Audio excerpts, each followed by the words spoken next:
یہ ہیں جناب قاری سلمان محمود مدنی صاحب. اللہ تعالیٰ کی طرف سے ان کی زبان میں لکنت ہے. جب یہ بولتے ہیں تو وہ لکنت اتنی زیادہ ہے کہ جب آپ ان کی گفتگو سنیں گے آپ محسوس کریں گے کہ ان کو بولنے میں بہت دشواری ہوتی ہے. لیکن جب یہ قرات کرتے ہیں، جب یہ تلاوت کرتے ہیں، کلام الہی کو پڑھتے ہیں، اتنی خوبصورتی سے نبھاتے ہیں کہ آپ محسوس نہیں کر سکتے کہ یہ وہی شخص ہے جس کی زبان میں اتنی زیادہ لکنت تھی. مدنی صاحب مجھے بتائیے گا یہ زبان میں لکنت کب سے ہے؟ اب سے پہلے تو میں آپ کا شکر گزار ہوں کہ آپ نے ناظرین سے مخاطب ہونے کا موقع دیا. تقریباً میں 12 سال کی عمر کا تھا تو یہ اس طرح کا یہ عارضہ مجھے جو ہے وہ لاحق ہوا ہے. اس وقت تقریباً میں حفظ کے دوران ہی تھا، یعنی تو اس دوران مجھے یہ عارضہ لاحق ہوا ہے. بچپن میں ٹھیک تھا. جب آپ تلاوت کلام پاک کرتے ہیں تو پھر یہ لکنت کیوں نہیں آتی؟ بس یہ یعنی اللہ تعالیٰ کا ایک کرم ہے، اس کا فضل ہے کہ اللہ تعالیٰ مجھے توفیق دے دیتا ہے کہ میں تلاوت میں الحمدللہ بالکل بھی لکنت نہیں محسوس ہوتی. عام گفتگو میں مطلب جو ہے نا وہ کافی دشواری ہوتی ہے. جی آپ نے ان کی گفتگو سنی اور آپ کو اندازہ بھی ہو گیا ہوگا. اب ان سے ترتیل سنتے ہیں. اعوذ باللہ من الشیطان الرجیم، بسم اللہ الرحمن الرحیم. افحسبتم انما خلقناكم عبثا وانکم الینا لا ترجعون.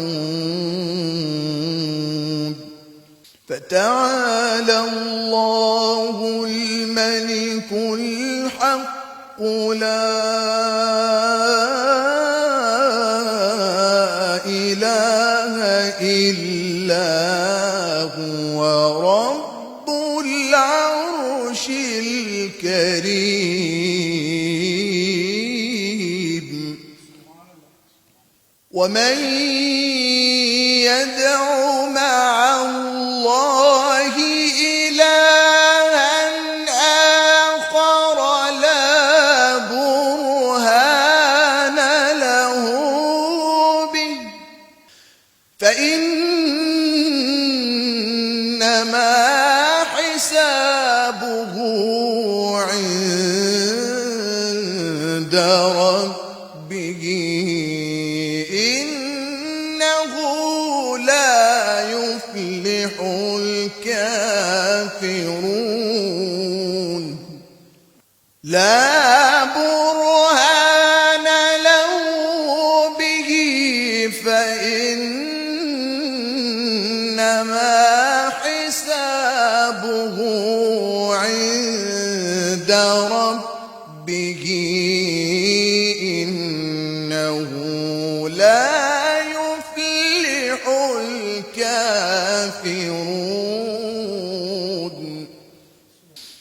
فتعالى الله الملك الحق لا إله إلا هو رب العرش الكريم.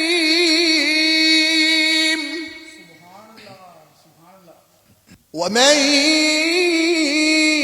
يدع مع الله إلها آخر لا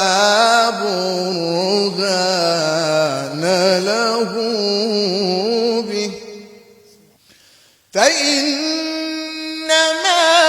حسابه عند ربه إنه لا يفلح الكافرون.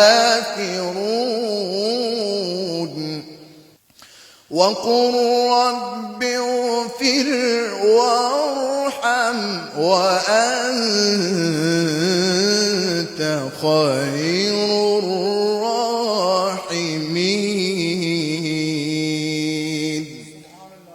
صدق اللہ العظیم. سبحان اللہ، جزاک اللہ. قاری صاحب، آپ کی زبان میں لکنت کدھر گئی؟ اب تو مجھے وہ لکنت فیل ہی نہیں ہو رہی. اور آپ نے جب گفتگو کی تھی، ناظرین نے بھی ملاحظہ کیا کہ کتنی زیادہ لکنت تھی. وہ لکنت چلی کدھر جاتی ہے؟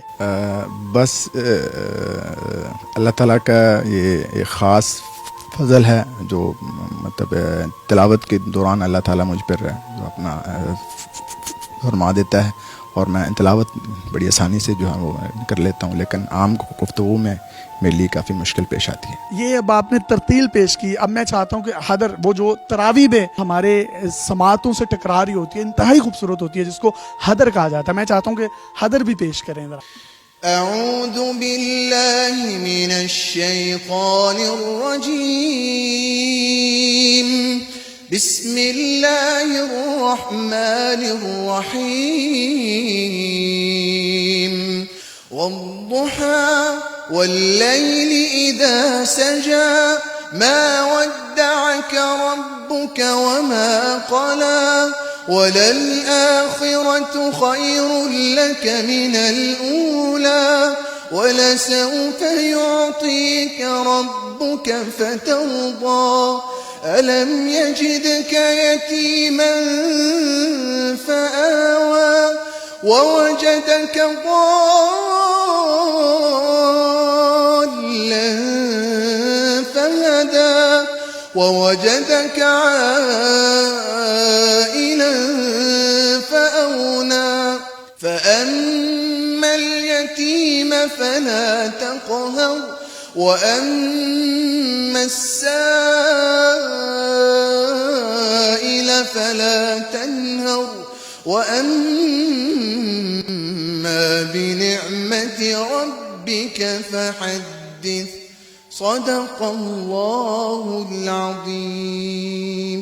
جناب، آپ نے ترتیل کے بعد ان کی حدر بھی ملاحظہ کی، جس میں آپ کو کچھ بھی ایک لمحے کے لیے بھی محسوس نہیں ہو رہا کہ ان کی زبان میں لکنت ہے، لیکن گفتگو میں بہت زیادہ ہے. نہایت افسوس کے ساتھ یہاں پر میں ایک بات ایڈ کرنا چاہتا ہوں. انٹرویو سے پہلے انہوں نے مجھے بتایا کہ جب میں دونوں کمپٹیشن، عالمی کمپٹیشن ون کر کے پاکستان آیا، مجھے کوئی حکومتی شخصیت ایئرپورٹ پر نہیں لینے آئی، جبکہ اگر کوئی گویا یا کوئی سپورٹس مین یا کوئی ایسا شخص جس نے پاکستان کا نام روشن کیا ہو، ہم نے کئی ایسی مثالیں دیکھی ہیں. آپ ایئرپورٹس پر ان کا شایان شان استقبال کرتے ہیں، منسٹرز موجود ہوتے ہیں، گلاب کی پتیوں کے ہار نچھاور کیے جاتے ہیں، لیکن بدقسمتی سے ان کو کوئی بھی ریسیو کرنے نہیں گیا. تو میں خان صاحب سے اور ان کی گورنمنٹ کا کوئی بھی نمائندہ اگر ہماری اس ویڈیو کو دیکھ رہا ہے تو ان سے میں التماس کروں گا کہ آپ لوگ ریاست مدینہ کی بات کرتے ہیں تو یہ شخص اسلام اور پاکستان کا نکھرا ہوا چہرہ ہے جو آیا اور جس کو کوئی بھی ریسیو کرنے کے لیے نہیں آیا. ایسا ہی تھا، کوئی ایئرپورٹ پر آیا آپ کو ریسیو کرنے، کوئی گلا شکوہ آپ کو بھی ہے تو آپ بھی کر سکتے ہیں. جی، میں